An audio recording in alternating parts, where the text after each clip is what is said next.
కృపగల మా తండ్రి, దయగల మా యేసయ్య, మీకు వందనాలు, స్తోత్రాలు నాయనా.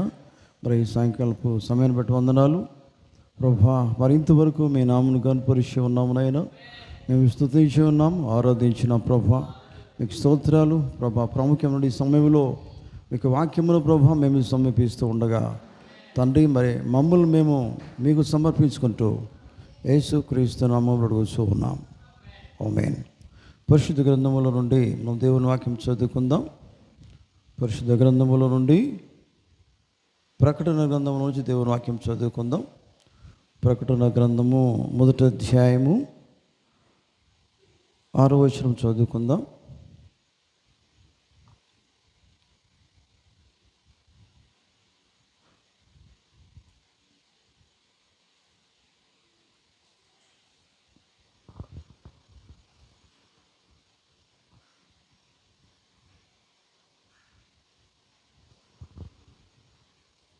మనలను ప్రేమించు తన రక్తం వలన మన పాపముల నుండి మనల్ని విడిపించిన వానికి మహిమయు ప్రభావమును యుగయుగములు కలుగునుగాక. ఆమేన్. ఆయన మనలను తన తండ్రియగు దేవునికి ఒక రాజ్యముగాను యాజకులుగాను చేసెను. దేవుడు తన మాటలు దీవించును గాక. పరిశుద్ధమైన మా తండ్రి, మమ్మల్ని మిక్కిలిగా ప్రేమిస్తున్న మా యేసయ్య, మీకు వందనాలు, స్తోత్రాలు ప్రభా. తండ్రి చదవబడిన వాక్యమును దీవించండి ఆయన. మీరే మాట్లాడమని ప్రార్థన చేస్తూ ఉన్నాం. ఎందుకంటే ప్రభా, వాక్యము మీది నాయన, మాట్లాడేవారు మీరు. తన వాక్యంలో ఉన్న ప్రతి సత్యము కూడా ప్రభా బయలుపరుచువారు మీరు నాయన. ఈ సమయంలో మీరు మాత్రమే మాట్లాడమని ప్రార్థన చేస్తూ ఉన్నాం ప్రభా. అల్పుడను నాయన, బలహీనును ప్రభా, నన్ను మీకు సిలువ చాటును మరుగు చేయండి. మీరు మాత్రమే మాట్లాడమని ప్రభా ప్రార్థన చేస్తూ ఉన్నాం తండ్రి. మరి మా జీవితాలను మీరు బలపరచండి. మీకు వాక్యము ప్రభా మేము అర్థం చేసుకునేటట్టుగా మా హృదయాన్ని తెరవండి. తను మీకు స్తోత్రాలు. ఈ సమయంలో ప్రభా మరి మీరే వాక్యం ద్వారా మాట్లాడి మహిమఘనత ప్రభావాలు పొందవలసిందిగా ప్రార్థన మన ప్రభు అయిన యేసుక్రీస్తు నామములో అడుగుచూ ఉన్నాం. ఆమేన్. కూర్చుందాం. క్రీస్తునందు ప్రియమైన దేవుని బిడ్డలారా, మీకందరికీ యేసుక్రీస్తు నామములో మరి సాయంకాలపు శుభములు కలుగును గాక. దేవుడు మిమ్మల్ని అందరూ కూడా దీవించును గాక. మరి పరిశుద్ధ గ్రంథములో నుండి మనము ప్రకటన గ్రంథములో నుంచి 1వ అధ్యాయము 6వ వచనం మనం చదువుకున్నాం. ఈ వాక్యములో మనము చాలా జాగ్రత్తగా కొన్ని విషయాలు దేవుడు మనతో మాట్లాడుతున్నాడు. అది మనం అర్థం చేసుకుందాం. మొట్టమొదటి దేవునికి మహిమ ఘనత ప్రభావాలు కలుగును గాక. చూడండి, ఇక్కడ మనం చూస్తున్నాం పిల్లరా, 6వ వచనంలో ఆయన ఏం మాట్లాడుతున్నారంటే, ఆయన మనలను ప్రేమించుచు తన రక్తము వలన మన పాపముల నుండి మనలను విడిపించిన వానికి మహిమయు ప్రభావమును యుగయుగములు కలుగునుగాక. ఆమేన్. ఆయన మనలను తండ్రియగు దేవునికి ఒక రాజ్యముగాను యాజకులనుగాను చేసెను. ఇక్కడ చూడండి, మనము నేర్చుకునే విషయం ఏంటంటే పిల్లరా, మనము ధ్యానించే సబ్జెక్ట్ ఏంటంటే రాజులు, యాజకులు. ఆమేన్. ఎటున్నారు? హల్లెలూయా. దేవుని స్తోత్రం కలుగును గాక. ఎందుకంటే ఆయన ఇక్కడ ఏమంటున్నాడు చూడండి పిల్లరా, మనలను దేవుడు ప్రేమించి మనల్ని విడిపించిన వానికి మహిమయు ప్రభావమును యుగయుగములు కలుగును గాక. తర్వాత ఏమన్నాడు ఆయన మనలను తన తండ్రియగు దేవునికి ఒక రాజ్యముగాను యాజకులుగాను చేసెను. అయితే చూడండి, ఇక్కడ మనము రాజులు, యాజకులు, మీకు అర్థమవుతుందా? ఆమేన్. ఇప్పుడు చూడండి, రాజులు, యాజకులు అంటే దేవుడిచ్చిన స్థానం ఏంటంటే పిల్లరా, యేసు ప్రభువులో మనం ఉన్నప్పుడు మనం ఏమవుతున్నాం? ఆయనలో భాగమవుతున్నాం. ఆమేన్. హల్లెలూయా. వింటున్నారా? చూడండి, మనల్ని దేవుడు రక్షించాడు, మనకి ఒక విమోచన ఇచ్చాడు ఆయన. ఆమేన్. ఎక్కడి నుంచి మనకు విమోచన ఇచ్చాడు? చూడండి, తన రక్తము వలన. మనం చదువుకున్న వాక్యం చూడండి, మనల్ని ప్రేమించుచు, హల్లెలూయా, తన రక్తము వలన మన పాపముల నుండి మనలను విడిపించాడు ఆయన. హల్లెలూయా. అంటే మన మన పాపం నుంచి దేవుడు మనల్ని విడిపించాడు. నమ్ముతున్నారా? అంటే మనం పాపంలో లేము, పాపం నుంచి దేవుడు విడిపించాడు. హల్లెలూయా, దేవుడికి స్తోత్రం కలుగును గాక. కనుక చూడండి, అయితే ఇందులో మనం గమనించవలసిన విషయం ఏంటంటే ప్రియులారా, రక్షణ అనేది దేవుడు ఇచ్చాడు, విమోచన అనేది దేవుడే ఇచ్చాడు. ఆమేన్. ఇవన్నీ ఎక్కడి నుంచి కలుగుతుందంటే ప్రియులారా, దేవుడి నుంచి మనకు కలుగుతుంది కదా. మనం రక్షించేవారు లోకములు ఎవరు కూడా లేరు, మనల్ని విమోచించేవారు కూడా లోకములు ఎవరు కూడా లేరు. ఆమేన్. ఇదంతా కూడా దేవుని కృప ద్వారానే దేవుడి కార్యాలు మన పట్ల చేసినాడు ఆయన. ఆమేన్. కనుక ప్రియులారా, ఇక్కడ ఒక మనం విషయం గమనించాలి ప్రియులారా, దేవుడు ఒక ఉద్దేశం నిమిత్తము ఆయన మనల్ని విమోచించాడు.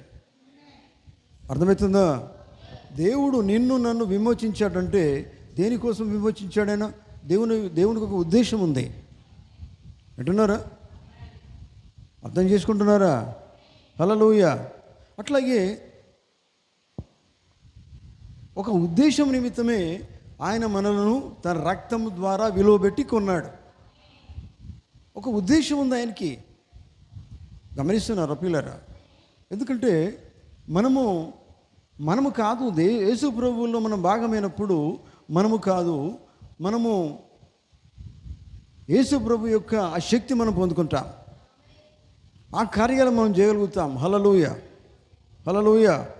చూడండి, అయితే దేవుడు మనకు ఉద్దేశం చొప్పున కొరకు కొన్నట్లయితే ఆ ఉద్దేశం ఏంటిది అది మనం అర్థం చేసుకోవాలి. ఎట్టున్నారా? దేవుడు ఎందుకోసం నిన్ను నన్ను కొన్నాడు? రక్తము విలువ పెట్టి కొన్నాడు, రక్తము ద్వారా మనల్ని విమోచించాడు. ఎందుకని? చూడండి, ఆయన ఉద్దేశం ఏంటి అది మనకు అర్థం కావాలి. అర్థమవుతుందా? ఆయన ఉద్దేశం ఏమై ఉన్నదని మనం అర్థం చేసుకుంటే ఆయన ఉద్దేశాన్ని మనం నెరవేర్చాలి. ఆమేన్. అయితే చూడండి, అయితే ఆయన మన పట్ల ఒక సంకల్పం కలిగి ఉన్నాడు. ఆమేన్. ఒక సంకల్పం ఉంది. ఆ సంకల్పం ఏంటంటే ఆయన కొరకు జీవించడమే ఒక సంకల్పం. ఎప్పుడో నిన్ను నన్ను దేవుడు ఎప్పుడో ఎన్నుకున్నాడు. హల్లెలూయా, దేవునికి స్తోత్రం కలుగును గాక. చూడండి, ఇక్కడ మనం ధ్యానించే విషయం ఏంటంటే పిల్లలు, రాజులు యాజకులు. ఆమేన్. మీకు తెలుసా, మన ఆత్మ సంబంధంగా మనం రాజులమని పోగుతున్నాడు.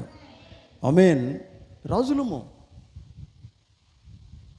ఇప్పుడు చూడండి, రాజుకి శక్తి ఉంటుందండి. రాజుకి శక్తి ఉంటుంది, రాజుకు అధికారం ఉంటుంది. రాజుకి ఏముంటుంది? అధికారం ఉంటుంది. హల్లెలూయా, ఆమేన్. అయితే చూడండి, ఎందుకు మనం రాజులమైన చెప్తున్నాడంటే ఆయన సింహాసనం మీద ఆసీనుడైనప్పుడు, మనము ఆయనలో భాగమై ఉన్నప్పుడు మనము ఆయన ఒకటై ఉన్నారు. చూడండి, అందుకే మనం రాజులమని చెప్తున్నాడు. ఇది దేవుని యొక్క ఉద్దేశం ఏంటంటే పిల్లరా, మనం రాజులము, ఆయనలో భాగమై ఉన్నామంటే ఇక్కడ మన జీవితాన్ని గురించి చాలా మనం ఆలోచించాలి. అర్థమవుతుందా? ఆమేన్. మరి ఆయనలో భాగమైనప్పుడు ఆయన మనల్ని విమోచించాడు, మనల్ని ఆయన విలువ పెట్టి కొన్నాడు, రక్షించాడు. హల్లెలూయా. మరి ఇటువంటి రీతిగా మనము రక్షించబడిన వారమైతే ఎట్లా జీవించాలండి? ఆయనలో భాగమై ఉండి జీవించాలా. హల్లెలూయా. చూడండి, అందుకనే ఆత్మ సంబంధమగు మనము రాజులమని పోతున్నాడు. ఆయన రాజు అయిన తర్వాత మనం కూడా ఏమిస్తున్నాడు? అధికారం ఇస్తున్నాడు. వింటున్నారా? చూడండి పిల్లారా, ఎప్పుడంటే ఆయన సింహాసనం మీద ఎప్పుడైతే ఆసీనుడై ఉంటాడో ఒక సమయం వస్తుంది, అప్పుడు మనం కూడా ఆయన లోపల ఉండి ఏం చేస్తాం? రాజులంగా ఉంటాం. ఆమేన్. హల్లెలూయా.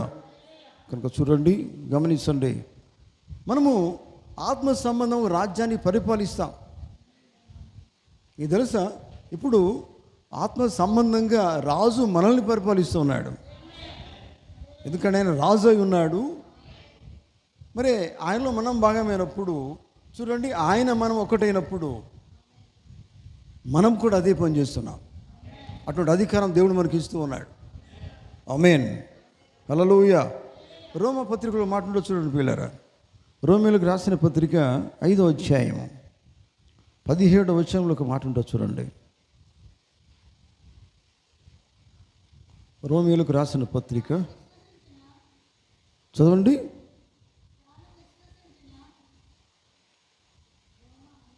రోమా 5:17 వచనం.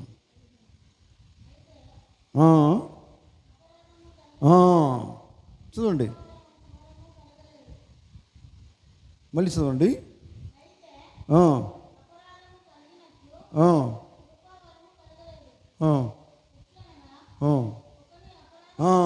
ఒక్కని అపరాధం వలన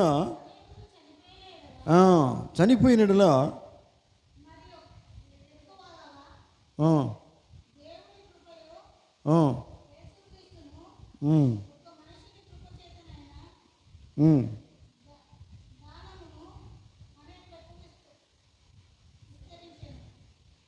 హల్లెలూయా. దేవునికి స్తోత్రం కలుగును గాక. మరి ఒకసారి చదవండి ఎవరైనా. రోమా 5:17 వచనం చదువుదాం.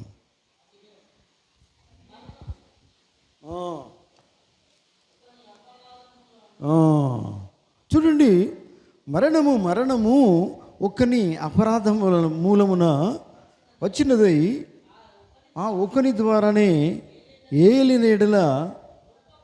మీకు అర్థమైందా? మరణము ఒకని అపరాధం వలన వచ్చినదైతే, వింటున్నారా? ఒక్కని అపరాధం వలన వచ్చినదై ఆ ఒక్కని ద్వారానే ఏలితే,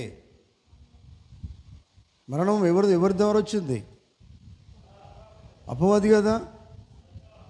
అర్థమవుతుందా? మరణము ఒక అపరాధి వలన వచ్చినదైతే తర్వాత వచ్చినదై ఆ ఒక్కని ద్వారానే ఏలినడల కృపా బాహుల్యమును నీతి దానమును పొందువారు జీవము గలవారై మరి నిశ్చయముగా యేసుక్రీస్తును ఒకని ద్వారా ఏలుదురు. ఆమేన్. యేసుక్రీస్తు ద్వారానే మనము దేవుని కుమారులుగా కుమార్తెలుగా చేయబడ్డాం. ఇప్పుడు ఈ అధికారం దేవుడు మనకిస్తూ ఉన్నాడు. చూడండి, ఒకని అపరాధం మూలమున వాళ్ళు ఎట్లనే తేలుతున్నారో అట్లాగే ఇక్కడ ఏం చెప్తున్నాడు ఆయన? కృపా బాహుల్యమును నీతి దానమును పొందువారు. ఆమేన్. వాళ్ళు ఏమవుతున్నారు? జీవము గలవారైతున్నారు. ఆమేన్ చెప్తారా? వాళ్ళు జీవము గలవారైతున్నారు. హల్లెలూయా. జీవము గలవారై మరి నిత్యముగా యేసుక్రీస్తును ఒకని ద్వారా ఏలుదురు. అంటే ఏలుదంటే పరిపాలించడమే కదా. నిజమేనా? ఎవరు వాళ్ళు? మరి వాళ్ళు ఏమని చెప్తుంది ఇక్కడ వాక్యము? వారు ఏం పొందుకున్నారు? జీవము గలవారు అయ్యి, జీవం పొందుకున్నవారు. హల్లెలూయా. దేవుని స్తోత్రం కలుగును గాక. వారు ఏలుతారు, వారు పరిపాలిస్తారు. హల్లెలూయా. దేవుని బిడ్డలారా గమనించండి.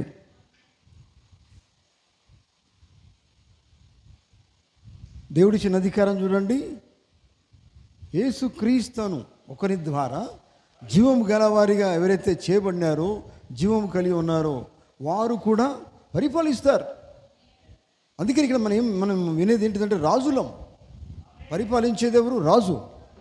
ఆమేన్ కదా. అట్లాగే మనకి అటువంటి అధికారం దేవుడు ఇస్తూ ఉన్నాడు. హల్లెలూయా. దేవుని స్తోత్రం కలుగును గాక. గమనించండి ప్రియులారా. చూడండి, అందుకనే కొలసీ పత్రికలో మాట్లాడో చూడండి. కొలసీలకు రాసిన పత్రిక 1వ అధ్యాయము 17వ వచనం చదువుకుందాం.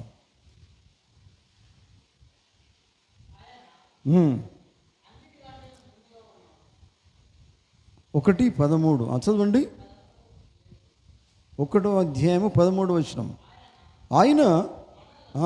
ఆయన మనలను అంధకార సంబంధమైన అధికారములో నుండి విడుదల చేసి తాను ప్రేమించిన తన కుమారుని యొక్క రాజ్య నివాసులుగా చేసెను. ఆమేన్. గ్రహిస్తున్నారా?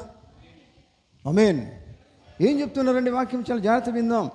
ఆయన మనలను అంధకార సంబంధమైన, దేని సంబంధమైన? అంధకార సంబంధమైన అధికారములో నుండి, ఇంతకుముందు మనం చదువుకున్న వాక్యం రిలేటెడ్ వాక్యం ఇది, అవునా? అంధకార సంబంధమైన అధికారములో నుండి విడుదల చేసి తాను ప్రేమించిన తన కుమారుని యొక్క రాజ్య నివాసులుగా చేసెను. ఇప్పుడు చూడండి, మనము ఆయన రాజ్యంలో ఉన్నామా? ఉంటామా? ఉండబోతామా? బైబిల్ ఏం చెప్తుంది? చేసెను అంటే ఆల్రెడీ మనము ఆయన రాజ్య నివాసులం అయిపోయినా, ఆత్మీయంగా ఆయనతో మనం ఉన్నాం, మనం పరిపాలిస్తూ ఉన్నాం. చాలా జాగ్రత్త వినండి పిల్లరా, కొన్ని విషయాలు చాలా మంచి ప్రవక్త చెప్తారు, జాగ్రత్త విందాం. చూడండి, అధికారం గురించి, ఎందుకంటే రాజుకు అధికారం ఉంటుంది కదా. మనం కూడా రాజులమైతే మనకు కూడా అధికారం ఉంటుంది. వింటున్నారా? ఆమేన్. కనుక గమనించండి, ఇప్పుడు మనము క్రీస్తుతో కూడా ఏలుచున్నాం. ఇప్పుడు మనం ఎవరితో పరిపాలిస్తున్నాం? క్రీస్తుతో కూడా పరిపాలిస్తూ ఉన్నాం. ఆమేన్. దేని మీద? జాగ్రత్త వినండి, పాపం మీద. ఆమేన్. అర్థమవుతుందా? దేని మీద? పాపం మీద, లోకం మీద, శరీరం మీద. నువ్వేం చేయాలి తెలుసా? నీ శరీరం మీద నువ్వు ఏలాలా. ఆమేన్. పాపం మీద నువ్వు ఏలాలా. అధికారం. పాపముకి నువ్వు దాసునివి కాదు, పాపాన్ని నువ్వు పరిపాలించాలా. అర్థమవుతుందా? శరీరాన్ని చూడండి, శరీరం మీద నీకు అధికారం ఉండాలా. నీకు అర్థమవుతుంది ఈ మాట? దేవుని స్తోత్రం. ఎందుకు శరీరం మీద అధికారం ఉండాలంటే పిల్లరా, శరీరం చెప్పినట్టు నువ్వు చేసుడు కాదు, నువ్వు చెప్పినట్టు శరీరం చేయాలా. నేత్రాశ, శరీరాశ, జీవపు డంబము, ఇది ఎక్కడిది? దేవుడిచ్చింది. దేవుడు చేయమన్నాడా? చూడండి, అందుకనే నీకు అధికారం దేవుడు ఎందుకు ఇస్తున్నాడంటే ఒక పరిశుద్ధతకి నువ్వు రావాలా. ఎందుకంటే మన దేవుడు పరిశుద్ధుడై ఉన్నాడు, పాపం లేనివాడై ఉన్నాడు. కనుక నీకు అధికారం ఎందుకు ఇచ్చాడు? శరీరం మీద అధికారం కలిగి ఉండాలా, పాపం మీద అధికారం కలిగి ఉండాలా, లోకం మీద అధికారం కలిగి ఉండాలా. లోకం నీ మీద అధికారం చెలాయించుడు కాదు. అర్థమవుతుందా? ఆమేన్. లోకం మీద నువ్వే అధికారం కలిగి ఉండాలా. అందుకని దేవునికి ఇచ్చే అధికారం ఇది. నువ్వు రాజువు. ప్రజలో హల్లెలూయా. కనుక చూడండి, అపవాది మీద దేవునికి అధికారం ఇచ్చాడు. ఆమేన్ చెప్తారా? హల్లెలూయా. దేని మీద నీకు అధికారం ఇచ్చాడు దేవుడు? అపవాది మీద అధికారం ఇచ్చాడు. అంటే అపవాది అంటే సాతానే కదా. మరి లోకమంతా సాతాను స్వాధీనంలో ఉంది. సాతాను కార్యాలు చాలా ఉన్నాయి. దేనికో నేను లోపరుచుకుంటాడు, లోకాశకు లోపరుచుకుంటాడు, శరీరాశకు లోపరుచుకుంటాడు. చక్కగా ఉండాలని కోరుకుంటాడు. ఎవరు? అందంగా ఉండాలని కోరుకున్నాడు సాతాను గాడు. లోకంలో చాలా అందంగా ఉండాలి,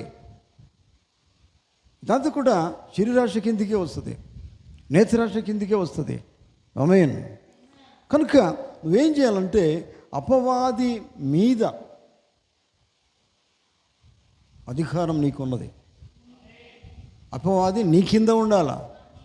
అపవాది నీ మీద ఉండు కాదు, అపవాది నీ మీద అధికారం చెలాయించుడు కాదు.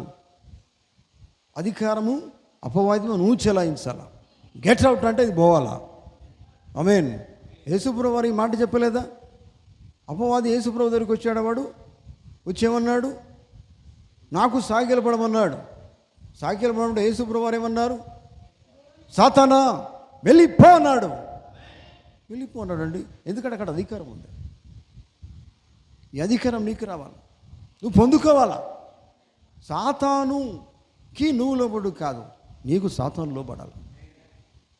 సాతాను కార్యాలు వాటికి నువ్వు లోబడు కాదు, ఆ కార్యాలు నీకు లోబడాలా. ఆమేన్. హల్లెలూయా. అందుకనే చూడండి, అపవాది మీద నీకు సంపూర్ణమైన అధికారం ఉంది. అర్థమవుతుందా? అపవాది అంటే మనము రోజు అతడు ఫైటింగ్ చేస్తాం, రోజు ఏదో ఆలోచన తీసుకుని వస్తాడు కదా. వైరం అండి. ఈ వైరంలో మనము ఓడిపోవద్దు, గెలవాల కదా. ఎక్కడో మనల్ని పడిచేదానికి ప్రయత్నం ఏదో మనకు తెలియకుండా కొన్ని ఆలోచనలు ఇస్తాడు. కానీ అక్కడ నువ్వు ఎట్లా ఉంటావంటే వాడి ఆలోచనలు లొంగకూడదు. ఎందుకంటే అది వాడి కింద లోబడైపోతుంది. వాడు నిన్ను వెళ్తాడు, నిన్ను పరిపాలిస్తాడు. కానీ కాదు, నీ కింద వాడు ఉండాలా. ఆమేన్, హల్లెలూయా. చూడండి ప్రియులారా, గమనించండి. ఎందుకంటే అపవాది మీద మనకు అధికారం ఉంది. ఆమేన్. అంటే లోకం మీద కూడా అధికారం ఉంది కదా, లోకాశల మీద అధికారం ఉంది. ఆమేన్. దేనికి, లోకానికి, లోకక్రియలకి మనం ఏమాత్రము లోబడం.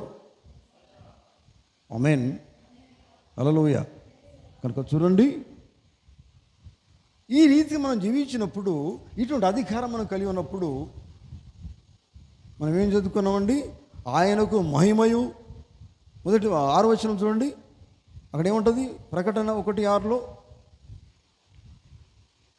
ఆయనకు మహిమయు ప్రభావమును నువ్వు తీసుకుని వస్తావు. మహిమ తీసుకొస్తావు. ఎప్పుడు తీసుకొస్తావంటే దేవుడు నీకు ఇచ్చిన అధికారం దేనికోసం ఉపయోగించాలా?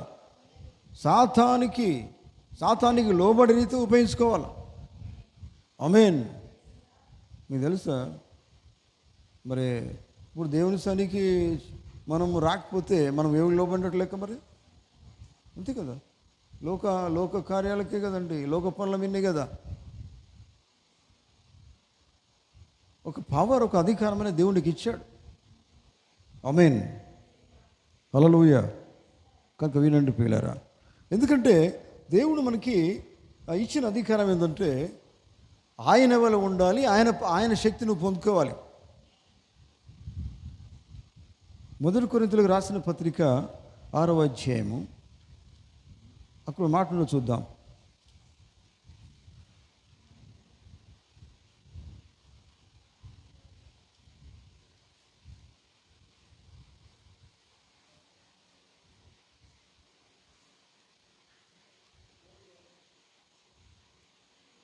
రెండవ వచనం చదువుదాం. 6:2. పరిశుద్ధులు లోకమునకు తీర్పు తీర్చుదురని మీరు ఎరుగరా? మీ వలన లోకమునకు హల్లెలూయా. పరిశుద్ధులు దేనికి తీర్పు తీరుస్తారు? లోకానికి తీర్పు తీర్చుదురని మీరు ఎరుగరా అని ఇక్కడ పౌలు మాట్లాడుతున్నాడు. కొరింథీ సంఘంతో ఆయన మాట్లాడుతూ ఉన్నాడు. హల్లెలూయా. చూడండి, దేవుడు ఇచ్చిన అధికారం ఏంటిది? ఇది ఎవరికి నువ్వు తీర్పు తీరుస్తావు? పరిశుద్ధులకు పరిశుద్ధులు తీర్పు చేస్తుడు కాదు. పరిశుద్ధునిగా ఉన్న నీవు దేనికి తీర్పు తీరుస్తావు? లోకానికి. అదే బైబిల్ చెప్తున్నావు. చూడండి, ఆ మాట చదవండి మరోసారి. పరిశుద్ధులు లోకమునకు తీర్పు తీర్చుదురని మీరు ఎరుగరా? ఆమేన్. మీ వలన లోకమునకు తీర్పు జరగాలి అని బైబిల్ చెప్తుంది. నువ్వు లోకానికి తీర్పు తీరుస్తున్నావు అంటే ఎందుకు ఏమై నువ్వు ఎటువంటి పవర్ కలిగి ఉన్నావు, ఎటువంటి శక్తి కలిగి ఉన్నావు, ఎటువంటి అధికారం కలిగి ఉన్నావు? లోకానికి తీర్పు తీసేవాడు దేవుడు. ఆమె చెప్తారా? హల్లెలూయా. లోకానికి తీర్పు తీర్చేవాడు దేవుడైతే ఇక్కడ ఎవరికి ఇచ్చిండు అధికారము? పరిశుద్ధులకు ఇస్తూ ఉన్నాడు. ఆమేన్. ఇంకెంత గట్టిగా చెప్పాలి ఆమేనని. అటువంటి గొప్ప అధికారం దేవుడికి ఇచ్చాడు. ఎందుకంటే దేవునికి విమోచన ఇచ్చాడు, రక్షించాడు. చూడండి, ఇంకా నువ్వు ఎట్లా ఉండాలండి లోకంలో జీవిస్తున్నప్పుడు? లోకముల లెక్క ఏమాత్రం ఉండదు. మరి లోకం పనులు ఏమాత్రం కనబడదు నీ లోపల. లోకపురులు ఎక్కడ కనబడదు. నువ్వు లోకానికి నువ్వే తీర్పు తీర్చాలా కదా. లోకస్తులు నిన్ను బట్టి భయపడాలా. నిన్ను చూస్తేనే వారు భయపడాలి. నీ జీవితాన్ని బట్టి వాళ్ళు భయపడాలి. అర్థమవుతుందా? చూడండి, అక్కడ ఏముందంటే నీ లోపల ఒక శక్తి అనేది ఉన్నది, దేవుడిచ్చిన శక్తి, అది అధికారం ఒకటి ఉన్నది. ఆమేన్, హల్లెలూయా. కనుక చూడండి ప్రియులారా, గమనించండి. ఇట్లా మనం ఏం చేస్తున్నామంటే దేవుని ఈ జీవితం ద్వారా దేవుని స్తుతిస్తూ ఉన్నాం, మన జీవితాన్ని ప్రచురపరుస్తూ ఉన్నాం. ఓ, మన లోపల దేవుడు ఉన్నాడు, శక్తి ఉన్నది, అధికారం ఉంది, అది మనము ప్రచురపరుస్తున్నామంటే చూపెడుతున్నాం మన జీవితం ద్వారా. హల్లెలూయా. ఎందుకంటే ప్రియులారా, ఎందుకు ఇదంతా జరుగుతుందంటే కేవలం ఒకటే, మనము క్రీస్తులో ఉన్నాం. క్రీస్తులో ఉన్నాం కనుకనే అధికారం మనకిచ్చాడు ఆయన. క్రీస్తులు లేకపోతే అధికారం మనకు రాదండి. క్రీస్తు అంటే ఇప్పుడు ఏమై ఉన్నది? క్రీస్తు అంటే దేవుని వాక్యమే. అధికారం దేవుడు మనకిచ్చాడు, ఆ పవర్ దేవుడు మనకిచ్చాడు. క్రీస్తులో ఉంటే మాత్రమే ఇవన్నీ నువ్వు చేయగలుగుతావు. క్రీస్తుకు బయట ఉంటే ఏం కూడా చేయలేవు. లోకంలోనే ఉంటావు, లోకం మీద అధికారం నీకు ఉండదు. పాపంలోనే ఉంటావు, పాపం మీద నీకు అధికారం ఉండదు. శరీరం ప్రకారం నువ్వు చేస్తావు, శరీర క్రియలు చేస్తావు, కార్యాలు చేస్తావు, నీకు అధికారం ఉండదు. ఆమేన్, దేవుని స్తోత్రం. కనుక ఆయన తన ఇష్టానుసారంగా నీవు ఉండాలని తన అధికారం నీకు ఇచ్చాడు. దేవుని స్తోత్రం చెప్తారా?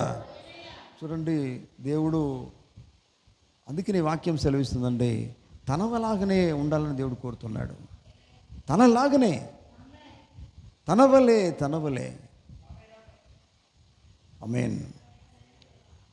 తన ఇష్టానుసారంగా, తన చిత్త ప్రకారంగా మనము జీవించాలని ఆయన కోరుతున్నాడు. చూడండి ప్రియులారా, నిశ్చయంగా మరి ఇది మనం గమనించాలి. ఆమేన్. మీకు తెలుసా మనం ఎక్కడ ఉన్నాం తెలుసా? మనం ఇక్కడ లేము. మనం ఎక్కడున్నాం తెలుసా? క్రీస్తు యేసునందు పరలోక స్థలంలో ఉన్నాం మనము. ఆమేన్ చెప్తారా? హల్లెలూయా, హల్లెలూయా. మన క్రీస్తులో ఉన్నప్పుడు, క్రీస్తు నడిచినప్పుడు ఆయన మనలోని నడిచాడు. ఆమేన్.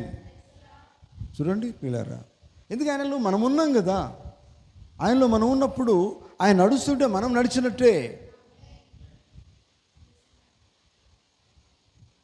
ఎందుకంటే ఆయన ఎక్కడ ఉంటాడు? క్రీస్తులో మనం ఉంటే ఆయన పరలోకంలో ఉన్నాడు. ఆమేన్. ఆయన పరలోకంలో నువ్వు ఎక్కడ ఉంటావు? క్రీస్తులో ఉంటే నువ్వు పరలోకంలో ఉంటావు. అందుకనే ఇప్పుడు మనం ఎక్కడ ఉన్నామంటే క్రీస్తు ఎక్కడ ఉన్నా అక్కడ మనం ఉన్నాం. అందుకనే మనం పరలోక స్థలంలో ఉన్నాం. దేవునికి స్తోత్రం. లోకంలో లేమండి, మనమంతా ఆత్మీయంగా ఆలోచిస్తున్నాం. మనకు ఏ రాజు? లోకం రాజు కాదు, యేసు ప్రభువు వారు ఆత్మీయ రాజు. ఆయన నీ హృదయానికి రాజు, నిన్ను పరిపాలిస్తున్నాడు. కనుక చివరికి అధికారం నీకు ఇచ్చాడు. వింటున్నారా? అందుకనే ఇప్పుడు మనం క్రీస్తు యేసునందు లోకములో లేము, కానీ పరలోకములో కూర్చొని ఉన్నాం, ఆయనతో పాటు ఉన్నాం, పరలోక స్థలంలో కూర్చొని ఉన్నాం. హల్లెలూయా, దేవుని స్తోత్రం కలుగును గాక. చూడండి, అందుకని ఇక్కడ మనం చదువుకున్న మన కాన్సెప్ట్ ఏంటంటే మనము ధ్యానించేది మనము రాజులము. అర్థమవుతుందా? మనం ఏమై ఉన్నాం? అందరూ చెప్పండి, ఏమై ఉన్నాం? రాజులము. రాజుకి ఉన్న అధికారము మనల్ని విమోచించి, మనల్ని రక్షించి అధికారం మనకి ఇచ్చాడు. ఇది ఎందుకు ఇచ్చాడు తెలుసా? నీ పట్ల దేవుడు ఒక ఉద్దేశం కలిగి ఉన్నాడు. ఇది దేవుడు కోరుతున్నాడు. ఆమేన్. చూడండి ప్రియులారా, గమనించండి. అందుకే మీరు అర్థం చేసుకోండి, ఎప్పుడు కూడా మనము మన శరీరానికి లోబడు కాదు, మనకు శరీరం లోబడాలి. పాపానికి మనం లోబడద్దు, లోకాశలకు మనం లోబడద్దు. వింటున్నారా? పాపం అంతా సాతాను కాడే కదా. పాపం అంటే అవిశ్వాసం తీసుకొచ్చేవాడు ఎవడు? దేవుడైతే కాదు కదా. ఆమేన్. అవునండి, గమనించండి పిల్లరా, మీకు అర్థమైంది కదా. రాజులం అంటే ఎందుకు చెప్తున్నాడు ఆయన? మనకు ఒక తీర్పు తీర్చే అధికారం ఇచ్చాడు.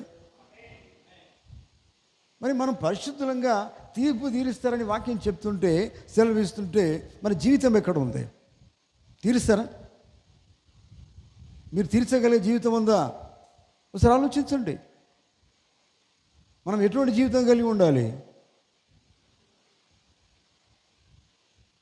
అన్నిటి మీద నీకు జయం కలిగి ఉండాలా? దేని కింద నీవు లేవు, నీ కింద నేను ఉండాలా. ఆమేన్. హల్లెలూయా. దేవుని బిడ్డలారా, గమనించండి. కొన్నిసార్లు మనం ఏం చేస్తుంటామంటే, దేనికో మనం లోబడినట్టుగా జీవిస్తాం, దేని మీద ఆశపడతాం, ఎవరో చేసినా మనం చేయబోతాం, దేవుడినే మర్చిపోతాం. అప్పుడు ఏం చేస్తాం? దేవుడు గుర్తుకు రాడిగా మనం చేసుకుంటూనే పోతాం. గమనించండి, తప్పిపోతాం.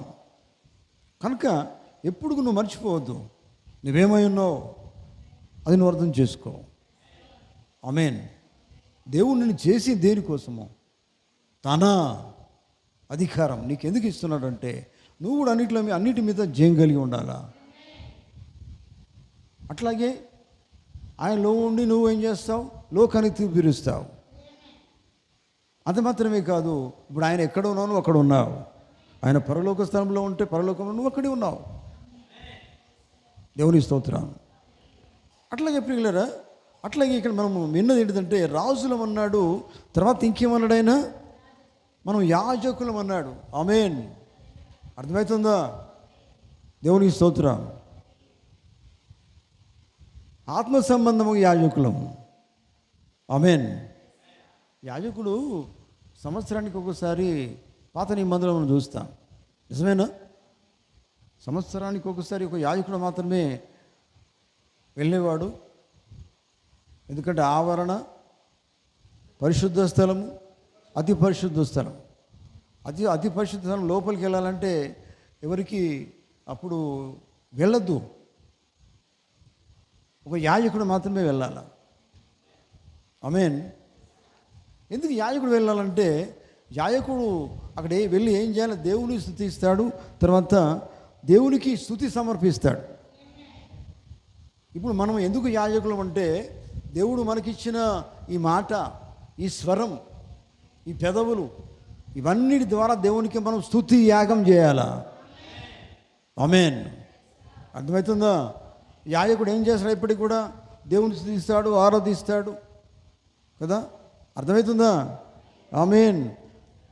ఆత్మ సంబంధమైన స్తుతి ఎప్పటికీ మనం దేవునికి సమర్పించాలా. ఆమేన్. అర్థమవుతుందా?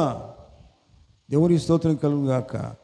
కనుక చూడండి, మన పెదవులు శుద్ధీకరించబడాలా.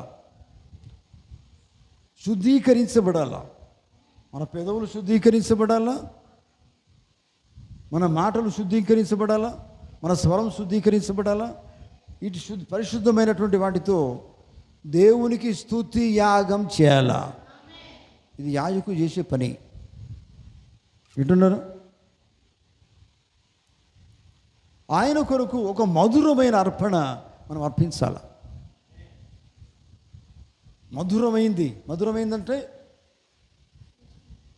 మధురమైందంటే తీయనిది, లేకపోతే ఇష్టమైంది, దేవుడు ఇష్టపడే రీతిగా మన స్తుతి ఉండాలా కదా. లోకం అన్నీ చేసుకుని దేవా స్తోత్రం హల్లెలూయా పాట పాడు కదండి, ఆ స్తుతి కాదు. నువ్వు ఎట్లా ఉండాలా? నిజమైన యాజకుడు ఎట్లా ఉండాలంటే, యాజకుడు ఎట్లా ఉంటాడో ఆ స్తుతిని అట్లా రావాలి. ఆమేన్ కదా. అర్థం చేసుకోండి. మేము వచ్చి పాటలు పాడుతున్నామండి, పాటలు పాడు కాదు ఇక్కడ. నువ్వు పాట పాడేది ఎట్లా ఉండాలా? నీ స్తుతి యాగం ఎట్లా ఉండాలా?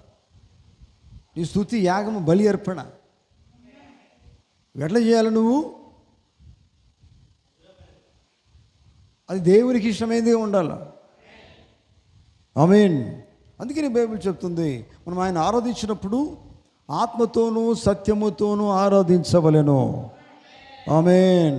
మీకు తెలుసా, ఆత్మతోని ఆరాధించడం అంటే ఆత్మ లేకుండా పాటలు పాడుడు కాదు. కదా. ఆత్మలో అంటే వచ్చిన తర్వాత ధ్యానపూర్వకంగా ఉండి ఏం చేయాలా, మంచి దేవునిలో ఉండేసి దేవుని స్తుతించాలి, ధ్యానిస్తూ ఉండాలి. ఆమేన్. ఆత్మతో సత్యముతో ఆరాధించమంటే అది మామూలుగా కాదండి. ఆత్మతో నింపబడాలా, పరిశుద్ధాత్మతో నింపబడాలా. పాటలు పాడాడంటే మనం పాట పాడితే ఎట్లా ఉండాలి, అక్కడ ఎట్లా ఉండాలంటే వాతావరణమే మారిపోవాలా. ఆమేన్. అది ఒక పరిశుద్ధమైన వాతావరణాన్ని మనం సృష్టించాలి. అర్థమవుతుందా? ప్రవక్త ఏమన్నాడు, మనం పాటలు పాడితే ఎట్లా ఉండాలంటే ఆ వాతావరణమే మారిపోతుంది అన్నాడు ఆయన. అంటే ఏ రీతిగా మనం పాడాలి, ఆత్మతో పాడినప్పుడు ఆత్మ సంచారం చేయాలా, అట్లా మన పాటలు ఉండాలండి. దేవుడు వినాలా. అట్లాగే మన స్తుతి యాగం, యాజకుడు ఏ రీతిగా బలర్పిస్తున్నాడో ఆ రీతిని మనం బలర్పించాలి. అంటే బలర్పించే దానికంటే ముందు సమర్పణ ఉండాలా. ఆమేన్. అర్థమవుతుందా? యాజకుడిని దేవుడు ప్రత్యేకించుకున్నాడు, నిజమేనా? హల్లెలూయా. దేవుడు నిన్ను నన్ను మనందరూ ప్రత్యేకించుకోలేదా? ప్రత్యేకించుకున్నాడు. ప్రత్యేకంగా ఉండడానికి నేను ఏర్పాటు చేసుకున్నాడు దేవుడు. చూడండి, అప్పుడు నువ్వేం చేయాలంటే ఆయన ఆరాధన, నీ విజ్ఞాపన, నీ మొర్ర, ఇవన్నీ కూడా దేవునికి నువ్వు అర్పించాలి. నీ బలియాగంగా, అందుకే బైబిల్ ఏం చెప్తుంది, బలియాగంగా నిన్ను నీవే సమర్పించుకొని బైబిల్ చెప్తుంది. నిజమేనా? రోమపత్రికలో ఆ మాట ఉంటుంది అనుకుంటాను కదా, రోమ 12వ అధ్యాయం అనుకుంటాను. అక్కడ ఏముంటుందంటే పిల్లరా, స్తుతి యాగముగా, ఒకసారి తీయండి చూద్దాం. కాబట్టి సహోదరులరా, పరిశుద్ధమును దేవునికి అనుకూలమునైన సజీవ యాగముగా మీ శరీరములను ఆయనకు సమర్పించుకొనుడని దేవుని వాత్సల్యమును బట్టి మిమ్మును బతిమాలు కొనుచున్నాను. చూడండి, పౌలు మరి బతిమాలాల్సిన అవసరం ఏముందండి? ఎందుకు బతిమలాడుతున్నాడు? బతిమాలుతున్నానని చెప్తున్నాడు. చూడండి,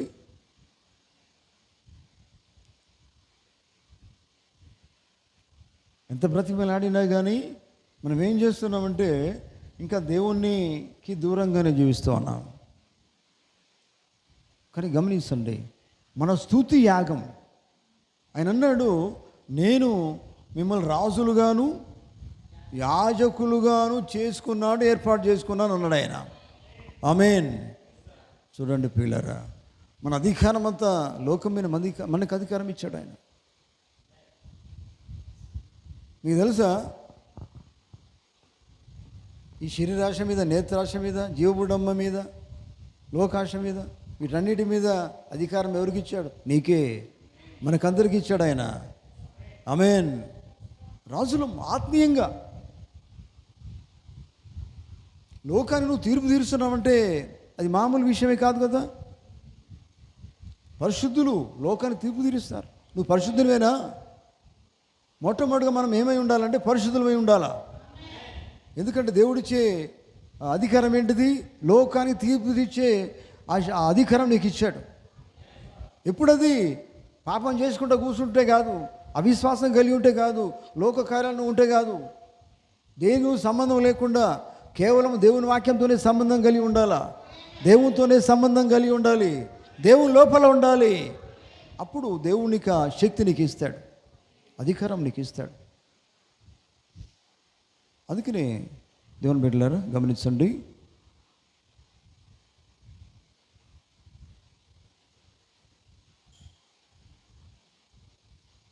యాజకత్వం. యాజకుడు లోకం గురించి ఆలోచించాడు, దేవుని గురించి ఆలోచిస్తాడు. ఆమేన్. అర్థమవుతుందా? అవునండి. దేవుడు ఏది చెప్తే అది చేస్తాడు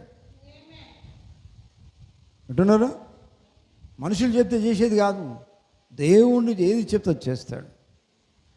దేవుడు ఆయనకి బయలుపరుస్తాడు. ఆమేన్. కనుక చూడండి, అందుకనే దేవుని బిడ్డలారా గమనించండి, మనము రాజులము, యాజకులము, తర్వాత లోకానికి మనం వింత జనులమై ఉన్నాం. లోకం మనం ఎట్లా చూస్తుందంటే వింత జనంగా చూస్తారు. వాళ్ళు ఎట్లైనా చూడండి, దేవుడు చెప్పింది మనం చేయాలా కదా. ఎవరో ఇట్లా చేద్దామండి, ఇట్లా చేద్దామంటే నువ్వు చేయవు. ఎందుకంటే ఎవరి మీద ఎవరో నేను అది నీ మీద అధికారం వారికి లేదు. ఎవరు చెప్తే నువ్వు చేసేది కాదు, దేవుడు చెప్తే చేసేది కదా. బంధువులు కాదు, ఇంకెవరో కాదు, ఎవరో కాదు, ఎవరు చెప్తే నువ్వు చేసేది లేదు. దేవుడు ఏం చెప్తున్నది మాత్రం చేయి. కనుక దేవుని వాక్యం దేవుని బిడ్డలను జాగ్రత్త వినండి. దేవుడు చెప్పింది మీరు చేయండి. మనము వింత జనులమై ఉన్నాం. ఆమేన్. కనుక మనం మంచి క్రియలు చేసేదానికే దేవుడు మనను ఏర్పాటు చేసుకున్నాడు. మంచి క్రియలు అంటే ఎక్కడి నుంచి వస్తాయి? దేవుడి నుంచే వస్తాయి కదా. సత్క్రియ అంటే ఎక్కడి నుంచి వస్తుంది? దేవుడి నుంచే వస్తుంది. ఆమేన్. సత్క్రియలు చేయమన్నాడు ఆయన. సత్క్రియ లేనోళ్ళు ఎట్లా అధికారం కలిగి ఉంటారు సాతాను మీద? మంచి క్రియలు లేనోళ్ళు వాళ్ళు పరిశుద్ధులు ఎట్లా అవుతారా? లోకపు క్రియలు ఉన్నాడు పరిశుద్ధుడు ఎందుకు అవుతాడు? పరిశుద్ధుడు అంటే ప్రత్యేకమైన జీవితం కలిగి ఉండాలి కదా. చూడండి, వట్టికి ఇవ్వండి దేవుడు అధికారము. ఎటువంటి వాళ్ళు దేవుడు ఏర్పాటు చేసుకున్నాడు. ఎప్పుడైతే దేవుడు ఏర్పాటు చేసుకున్నాడో వాళ్ళను నిజంగా వాళ్ళు అట్లనే జీవిస్తారు. ఏర్పాటులో ఉన్నవారు ఖచ్చితంగా ఆయన ఏర్పాటును బట్టే జీవిస్తారు. ఆమేన్. కనుక చూడండి, అందుకనే మనము మన తండ్రిని పోలు జీవించాల. ఆమేన్. దేవుని పోలు జీవించాల. అర్థమవుతుందా? యేసుక్రీస్తు దేవుడు ఒకటే. కనుక ఆయన పోలిక చొప్పున మనం చేపడ్డాం. దేవుడు మనం చేసుకున్నది ఎట్లా? ఆయన పోలిక చొప్పున చేసుకున్నాడు. హల్లెలూయా. ఆయన పోలిక చొప్పున మనల్ని చేసుకున్నప్పుడు మనం ఎలా ఉండాలని కోరుతున్నాడు? ఆయన వల్ల ఉండాలని కోరుతున్నాడు. చూడండి, అందుకనే మనం జీవించవలసింది ఆయన పిల్లల వల్ల జీవించాల. ఆయన అధికారం మనం కలిగి ఉండాలా. ఆయన యాజకత్వం మనకి ఇచ్చాడు, రాజులమన్నాడు. ఇవన్నీ దేవుడిచ్చినటువంటి గొప్ప ఆధిక్యతలు దేవుడు మనకి ఇస్తూ ఉన్నాడు. పిల్లరా, మరి ఇవన్నీ మనకే దేవుడు ఇచ్చాడు, నీకు ఇచ్చాడు, నాకు ఇచ్చాడు, పరిశుద్ధులకు ఇచ్చాడంటే వారి జీవితం ఎట్లా ఉంటుందంటే చూడండి, వారు దేనితో పొత్తు పెట్టుకోరండి. వారు లోక కార్యాలతో ఏమాత్రం పొత్తు ఉండదు. అర్థమవుతుందా? అంతే అండి, దేనితో పొత్తుండదు. లోకంతో పోతున్నాడు, లోకానికి తీర్పు తీరుస్తాడు? తీర్పు తీర్చలేడు. ఆమేన్. హల్లెలూయా. కనుక ప్రియులారా, మనము కొలొస్సీయుల రాసిన పత్రికలో చదువుకున్న ప్రియులారా, అక్కడ ఏముందంటే అంధకారంలో నుండి దేవుడు మనల్ని విడిపించాడు. ఒకప్పుడు అంధకార సంబంధులం, లోక సంబంధులం, చీకటి సంబంధులం. కానీ ఇప్పుడు కాదు. నిజమేనా? ఇప్పుడు కాదండి, మన చీకటి సంబంధులం కాదు. చీకటి కాకపోతే ఇంకేముంటుంది మరి? వెలుగు సంబంధులము. అవునండి, వెలుగు సంబంధులం. వెలుగు అంటే ఎవరై ఉన్నారు? యేసుక్రీస్తు అయి ఉన్నాడు. మరి వెలుగు సంబంధం అర్థం ఏంటంటే ఆయన వెలుగైతే మనం కూడా వెలుగై ఉన్నాం. చివరికి ఏమై ఉన్నాం? ఆయనలో మనం భాగమై ఉన్నాం. ఇది మనం అర్థం చేసుకోవాల్సిందే.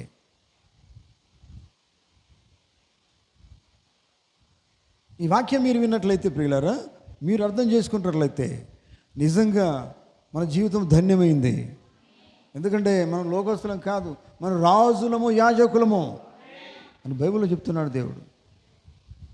రాజులు, యాజకులు అంటే మీ జీవితాలు ఎట్లా జీవించాలో జాగ్రత్త పడండి అని వాక్యం మనం హెచ్చరిస్తుంది. మీరు లోకస్తులు కాదు, లోకం లేక మీరు జీవించలేరు. ఆమేన్. మీరేమై ఉన్నారు? రాజులై ఉన్నారు. చూడండి, రాజులై ఉన్నారంటే మీరు అధికారము కలిగి ఉన్నారు. ఆమేన్. దేవుని స్తోత్రం కలుగును గాక. కనుక దేవుని బిడ్డలారా, మనము విమోచించబడిన వారం, అంటే విడుదల కలిగిన వారం. గుర్తుపెట్టుకోండి, మర్చిపోకండి. దేని నుంచి మనకు విమోచన వచ్చింది? పాపం నుంచి వచ్చింది, లోకాశల నుంచి వచ్చింది, లోకం నుంచి వచ్చింది, శరీరాశ నుంచి వచ్చింది, నేత్రాశ నుంచి వచ్చింది, ఇంకా జీవబుడంబం నుంచి వచ్చింది. అన్నిటి నుంచి మనకు విడుదలనే. ఆమేన్. చూడండి, గమనించండి దేవుని బిడ్డలారా.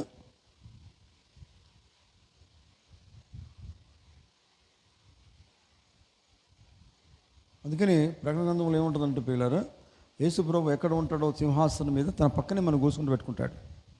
నిజమేనా? ఆయన ఎక్కడ ఉంటారో ఆయన భార్య అక్కడే ఉంటుంది.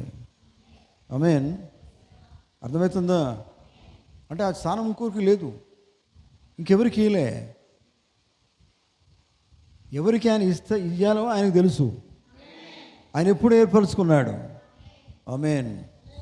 చూడండి ప్రియులారా, నిజంగా ఈ రాజులు, యాజకులు అని ఎవరైతే అర్థం చేసుకున్నారో వారు నిజంగా అక్కడ దేవుడు ఎన్నుకున్న వారుగా జీవిస్తారు, ఇక్కడ జీవిస్తారు. ఆమేన్. వింటున్నారా? కనుక దేవుని బిడ్డలారా, గమనించండి మరి సాయంకాలం. ఎందుకంటే క్రీస్తు మనలో ఉన్నాడు, మనం క్రీస్తులో ఉన్నాం.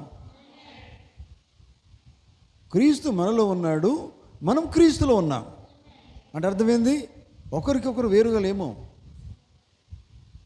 ఆయన మనలో ఉన్నాడు, మనం ఆయన లోపల ఉన్నాము. అంటే ఒక్కటే. అంటే ఆయనకి ఏ అధికారం ఉన్నదో అది మనకిచ్చాడు. అంటున్నారు. కనుక గమనించండి సాయంకాలం ప్రియులారా, మనము ఆత్మ సంబంధంగా నిజంగా రాజులుగాను యాజకులుగాను దేవుడు మనల్ని చేసుకున్నాడు, ఏర్పాటు చేసుకున్నాడు.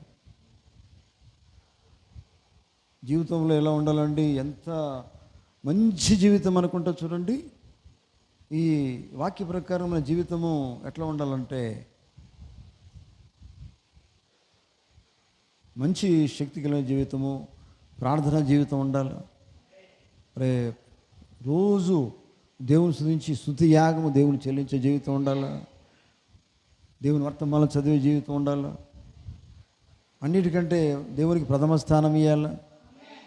ఎప్పటికీ దేవుని స్తుతిస్తూ ఉండాలి. ఎందుకంటే మనం యాజకత్వం దేవుడు ఇస్తూ ఉన్నాడు. ఆమేన్. పిల్లలను గమనించండి. ఎందుకంటే మనము ఏదైనా స్తుతి దేవునికి ఇచ్చినప్పుడు అది ఆయన ఇష్టపడేదిగా ఉండాలి. మనం ఏదైనా దేవుని అడిగినప్పుడు అడిగేది ఆయన ఇచ్చేటట్టుగా ఉండాలి. అర్థమవుతుందా? మన అవసరం ఏందో ఆయన మొట్టమొదటిగానే తెలుసు. ఇది ప్రార్థన, విన్నపం, స్తుతిస్తూ మనం ఆయన అడగాల. ఆమేన్. కనుక చూడండి, గమనించండి. ఒకసారి మనం ఆలోచించాలా దేవుని బిడ్డలారా, మన జీవితాలు ఎక్కడ ఉన్నాయి ఒకసారి ఆలోచిద్దాం. ఎందుకంటే ఆయన అంటున్నాడు మనము రాజులం అన్నాడు, యాజకులం అన్నాడు. మరి అటువంటి జీవితం మనకు ఒకసారి మనం ఆలోచించాలా.